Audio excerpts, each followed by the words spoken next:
Ito yung ginamit ko kaya nanumbalik uli sa dating itsura, sa dating linis itong Kisame ng Toyota Wigo ko.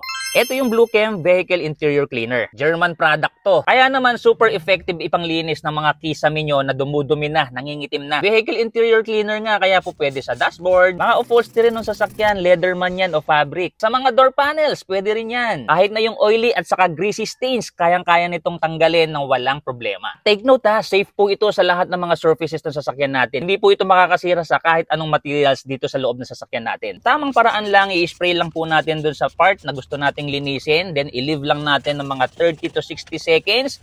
I-brush natin kung gusto nyo po para mas madali po nating matanggal. I-brush ninyo or gamitan nyo ng sponge.